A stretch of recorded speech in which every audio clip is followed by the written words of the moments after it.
Hello friends, कैसे हैं आप लोग। यहाँ पर आज हम लोग बात करने वाले हैं रेलवे एएलपी के संबंधित कुछ इंपॉर्टेंट डेट। जैसे आंसर के ऊपर हम लोग बात करेंगे, रिजल्ट के ऊपर बात करेंगे और इसका साइको टेस्ट कब से हो सकता है, कितना समय आपको मिलेगा रिजल्ट आने के बाद, इसके ऊपर हम लोग बात करेंगे।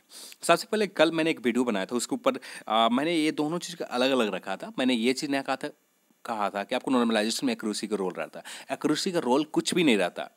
एक्यूरेसी का रोल कुछ भी नहीं रहता नॉर्मलाइजेशन में। नॉर्मलाइजेशन में सब सिर्फ डिपेंड करता है आपका पेपर का सिर्फ शिफ्ट डिपेंड करता है। जितने शिफ्ट में आपका पेपर हुए उन शिफ्ट पर डिपेंड करता है कि आपका नॉर्मलाइजेशन कितने स्कोर बढ़ेंगे। शिफ्ट के टफनेस के ऊपर डिपेंड करता है। नॉर्मलाइजेशन में कुछ भी डिपेंड नहीं करता आपका एक्यूरेसी का। एक्यूरेसी का मैंने इस पॉइंट ऑफ व्यू से कहा था, जैसे कुछ लोगों से मैंने बात किया, उन लोगों का कहना है कि मैंने तो 80-90 अटैम्प्ट किया है, पर उनमें से कितना सही है ये मुझे पता नहीं है। यानी जो आप अटैम्प्ट किए उसमें कुछ पता ही नहीं है कि आपने कितना सही किया। 50-60 इस तरह से भी नहीं बता रहे, तो इनका आप मान लें तो इनका स्कोर कितना आसपास होना चाहिए? 30 से ज़्यादा नहीं होना चाहिए। 30 से 35 के बीच में नेगेटिव माइनस करके ज़्यादा नहीं होना चाहिए। तो मैंने इसलिए कहा था कि एक्यूरेसी का रोल रहेगा आपका सिलेक्शन में। जैसे बहुत सारे ऐसे लोग हैं 90 तो अटैम्प्ट कर लिए पर उनमें कितना सही है ये बहुत दिक्कत है। जैसे वोटिंग भी हम लोग देखें, कल की वीडियो में एक वोटिंग भी थे जिसमें देख सकते हैं यहाँ पर 80 प्लस अटैम्प्ट करने वाले बहुत ज़्यादा 31% है।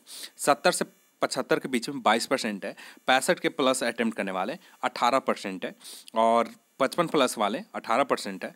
45 प्लस वाले 9% है। यदि इनसे बात करें 30% टोटल स्टूडेंट के, तो एक बहुत बड़ा है।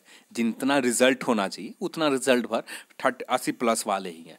तो आप क्या सोच सकते हैं 80 प्लस हैं तो कट ऑफ नॉर्मल जाएंगे? बिल्कुल नहीं जाएंगे। सारे लोग कह रहे हैं पेपर टफ थे, फिर भी लोग 80 प्लस अटैम्प्ट किए हैं।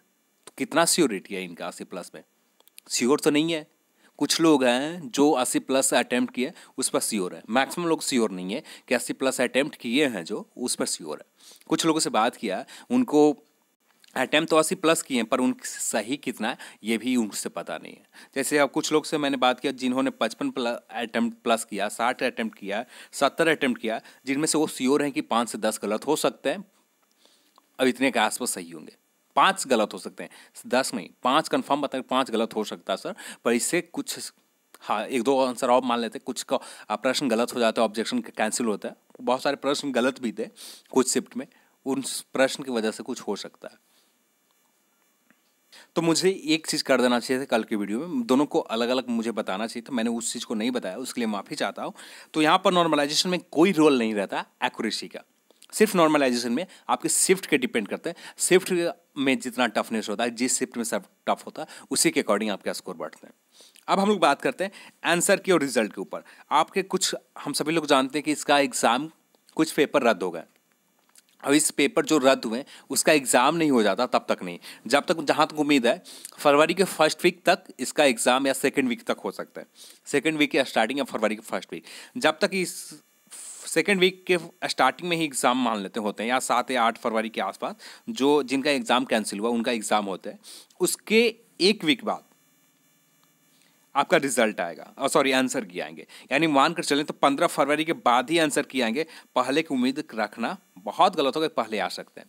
जहाँ तक उम्मीद है 15 फरवरी के बाद आंसर की आएंगे, क्योंकि इस बार आंसर की जो आएगा आपको पहले से ही जांच करके आएंगे, और उसमें से जो आपको कुछ गलत लगता है, जैसे पहले से कुछ प्रश्न गलत है आंसर की में, और सॉरी प्रश्न पत्र जो लोगों ने एग्ज़ाम दिया उनमें कुछ प्रश्न गलत हैं। जिनका एग्ज़ाम पेपर अच्छा गया उन सभी लोग से बात करने के बाद उनके प्रश्न शिफ्ट में गलत है, उस प्रश्न को पहले से कैंसिल कर दी जाएंगे, रद्द कर दी जाएंगे, उसके बाद आपको आंसर की दिए जाएंगे। तो जांच करने के बाद जब भी आएंगे तो 15 फरवरी के बाद ही आपका आंसर की आएगा। यदि रिजल्ट की बात करें तो फरवरी के लास्ट तक आपका रिजल्ट आ जाएंगे। फरवरी के लास्ट तक आपका रिजल्ट आ जाएंगे। और साइको के ऊपर बात करें, रिजल्ट आने के बाद 1 मंथ आपको समय मिलेगा। 1 मंथ 20 से 30 दिन के बीच में समय आपको मिलेंगे साइको टेस्ट के लिए। तो 20 से 30 दिन मिलते हैं, तो यानी मार्च के लास्ट वीक तक ही मानकर चले, या मार्च के 20 मार्च के बाद कभी भी आपका साइको हो सकता है। तो यही हिसाब से आप लगा लें। यदि आपका पेपर अच्छा गया, आपका स्कोर 40, 45, 50 से ऊपर है, 55 के आसपास आ रहे हैं, तो बेहतर है कि आप एक बार साइको को प्रैक्टिस कर लें। प्रैक्टिस से थोड़ा सा आप बेहतर हो जाएंगे। किसी प्रश्न आपको आता है तो उसमें आपका एक्यूरेसी अच्छा रहेगा, आपको ध्यान में रहेंगे उस चीज़ के ऊपर। तो प्रैक्टिस ज़रूरी है, एक बार साइको को प्रैक्टिस ज़रूर कर लें। तो तो CBT 2 के आंसर के ऊपर भी आप जान गए, रिजल्ट भी कब आ गया, साइको भी कब आएंगे। अब इसके लिए माफ़ी चाहता हूँ, मुझे अलग अलग बताना चाहिए था दोनों को, पर मैंने एक साथ बता दिया, इसलिए माफ़ी चाहता हूँ। एक साथ नॉर्मलाइजेशन में कोई भी रोल एक्यूरेसी का नहीं रहता, ठीक है, सिर्फ डिपेंड करता है। इस वीडियो को देखने के लिए आप सभी को बहुत बहुत धन्यवाद। यदि आपको वीडियो पसंद आया तो लाइक करें, शेयर करें और चैनल को सब्सक्राइब करना जरूरी है, तो चैनल को सब्सक्राइब कर लें। जय हिंद, जय भारत।